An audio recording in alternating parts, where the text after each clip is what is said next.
ব্রাজিলে স্থানীয় জেলেরা এক বিশাল মাছের আঁশ সাবধানে তুলে নিচ্ছিলেন। অনেকে হয়তো ভাববেন এটি আসলে কেমন মাছ আর এত বড় কেন।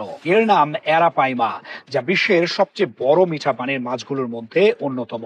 দক্ষিণ আমেরিকার আমাজন নদী অববাহিকা হলো এদের প্রধান আবাস। এই মাছ দৈর্ঘ্যে প্রায় 6 মিটার পর্যন্ত হতে পারে এবং ওজনে 600 পাউন্ডেরও বেশি হয়।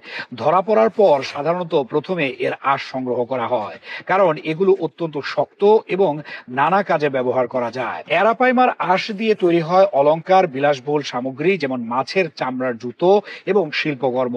এগুলো হাজার হাজার ডলারে বিক্রি হয়। শুধু আঁশ নয়, মাছটির মাংসও সুস্বাদু ও কোমল হওয়ায় স্থানীয়দের কাছে অত্যন্ত জনপ্রিয়।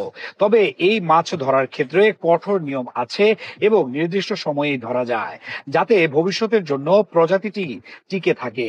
অ্যারাপাইমার অন্যতম বৈশিষ্ট্য হলো এর অত্যন্ত শক্ত আঁশ।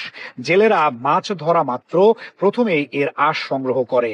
এই আঁশ এতটাই শক্ত যে তা কেবল সুরক্ষার কাজেই নয়, নানা ধরনের পণ্য তৈরিতেও ব্যবহৃত হয়।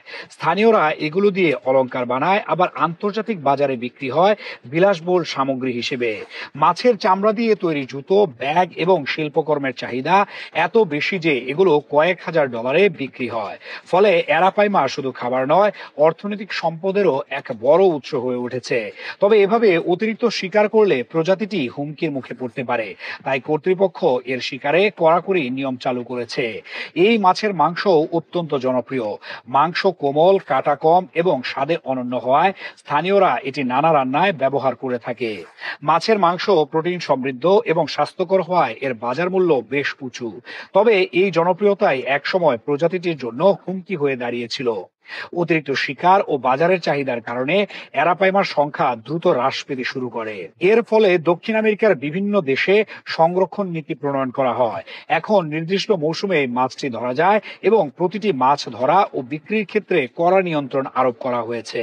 এর লক্ষ্য হলো স্থানীয় জনগণ যেন মাছটি সুবিধা পায়, কিন্তু প্রজাতির টিকে থাকাও নিশ্চিত হয়। অ্যামাজনের পরিবেশগত ভারসাম্য রক্ষায় অ্যারাপাইমার ভূমিকা গুরুত্বপূর্ণ। বড় আকারের এই মাছ অন্যান্য ছোট মাছ খেয়ে জলজ প্রাণীর সংখ্যা নিয়ন্ত্রণ করে এবং নদীর বাস্তুসংস্থানকে স্থিতিশীল রাখে। এ কারণে অ্যারাপাইমাকে শুধু একটি অর্থনৈতিক সম্পদ নয়, বরং পরিবেশগত দিক থেকেও অপরিহার্য বলা হয়। প্রাকৃতিক সম্পদ সঠিকভাবে ব্যবহার ও সংরক্ষণ করলে মানুষ যেমন উপকৃত হয়, তেমনি প্রকৃতিও ভারসাম্য বজায় রাখে।